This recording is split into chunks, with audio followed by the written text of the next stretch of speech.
guys, I realize I'm a little bit belated on this, but I wanted to do 1 year later on my thoughts on the Beatles now and then, because I know the timing for when it came out.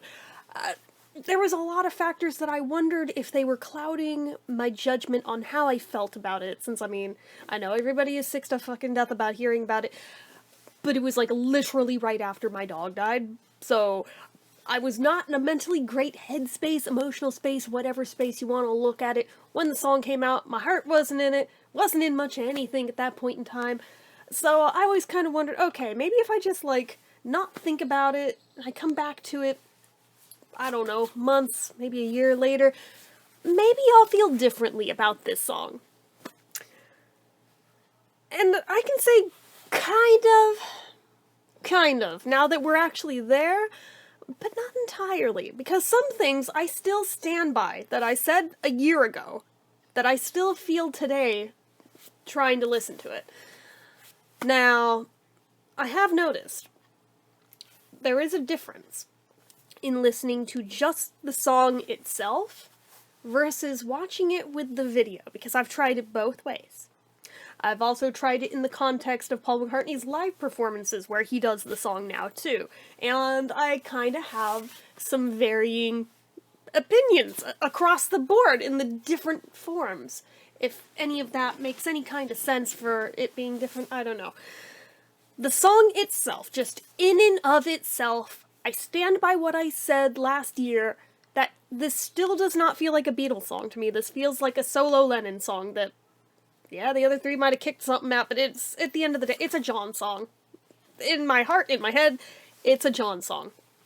And I'm not sure that there's any reframing that in a way to where my brain will ever fully accept it as a Beatles track. I logically know it counts as one at this point in the Beatles canon, but it doesn't feel like one to me. And that's fine. I mean, it doesn't change anything for anybody else, just that I feel that way about it. I suppose the silver lining of this is, when looking at the anthology, and we had the two new Beatles songs, Free as a Bird and Real Love, immediately glomped onto Free as a Bird, loved that. Honestly, did not care for Real Love for many, many, many years after it came out. I can safely say Real Love has now grown on me by proxy of looking at how I feel about Now and Then. I definitely think much more highly of it now than I did then. I didn't even try to make that pun, that just worked out. But anyway, still, Now and Then is the song we're talking about, not the other two. So, just looking at this one. The song itself, though, which I initially thought was a drone, it was a dirge, oh my god, this is boring, blah blah blah blah. I think I've moved beyond that bit, at least somewhat. I still don't think it's great. I'm not even gonna say I necessarily think it's good, but I mean, I can at least hang with it at this point. When it first came out, I think I can safely say I actively disliked it. So, we've made progress.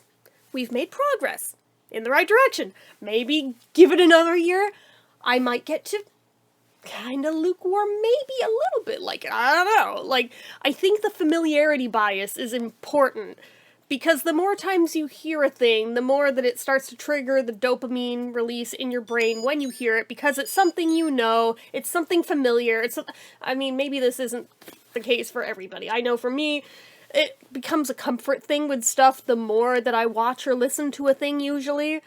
Not always, but a lot of times the familiarity bias will win out over everything.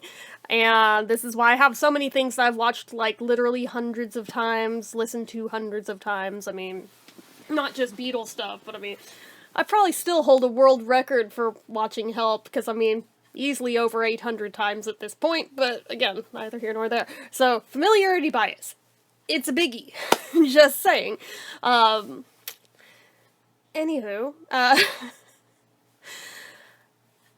now,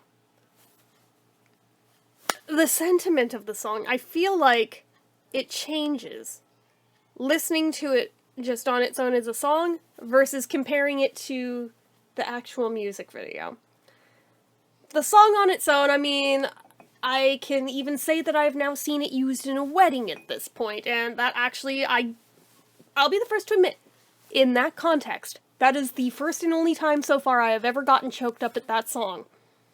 Because I felt, actually, for that use, it was super appropriate. Granted, was it the actual recorded version of it that was used there? No, it was a violin quartet, but still. That said, the music video, however, I think I feel more negatively about that video now than I did when it came out. Explain that one. I mean, I guess it's cool it exists, there's some cool stuff in it, but most of it, it just feels like really empty sentimentality. Like, it's very forced, it's very hollow, it doesn't have the same heart to it that Free as a Bird and Real Love had. I'm sorry, I said what I said, and I stand by that. Again, nobody's asked my opinion, nobody cares about my opinion, yet I am sharing it freely anyway, because so does everybody else, why not? But, I just feel it's trying way too hard. It tries way too hard, and it falls on its face, and it's almost cringy in spots watching it now, and I'm like, no, this ain't it. However, seeing the footage from Paul McCartney performing it live, he has a different video that he puts with the song. And granted, it has a lot of the same clips from the video in it, but it also has a lot of other stuff that I feel like, can we make this one the official music video? Because this, I feel like, has the feeling and the heart to it that the other does not. And I can't explain why that is. I don't know. I cannot explain it. But that one feels more genuine to me. I don't know if it was put together by the same team, or if Paul's people put this together. I don't know. I wish I did, but I don't. But regardless, that one, that was nicely done. And again, you're not getting rid of all of the work that went into the original, because a lot of the same stuff is in both. But it's what was changed and added to Paul's version of it that makes it for me. If you haven't seen it, go look it up. I think you're gonna find out that, oh wow, this does make an absolute world of difference. So, I mean, since he's Paul McRevisionist anyway, with so many different things, I mean, we could be here all day with me going off about that. This is, I suppose, another example of him revising things, but this one is for the better, for a change. Like, he's not actively making something worse. He actually improved it and, in my opinion, fixed it. So, if there is any way humanly possible for him to put out that video just on its own, not in bootleg form, but just on its own, that would be really, really nice to see. Just saying. So, I feel that one is very supremely better than what we got as the official video. I wish I could put into words why, though.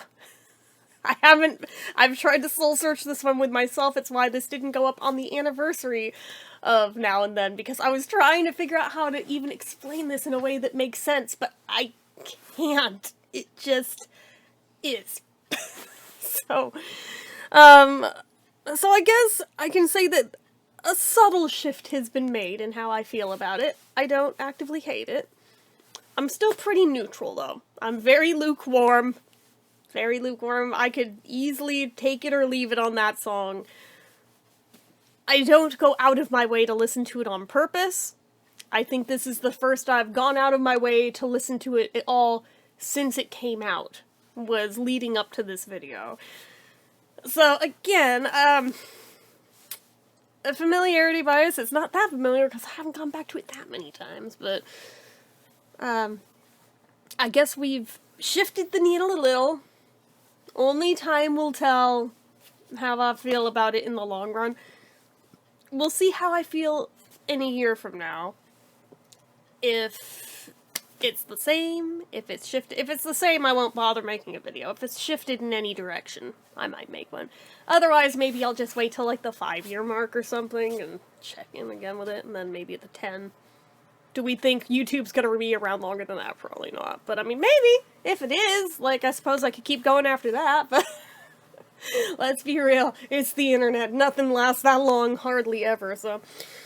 Anyway, that is it for this one, guys. So as usual, you know what to do. If you like this video, go ahead and give it a like. If you're not already and you'd like to be, click subscribe, hit that notification bell icon so you never miss an upload, leave comments down below. Make sure you're following my social media accounts, my Facebook fan page, my Twitter, my Instagram, my eBay, my Reddits, everything and more, it's all down below. And if you like what I do here on this channel and you'd like to help support it, the donation link, as always, is down in the description. Get your name on the end card for a month from the time of donating.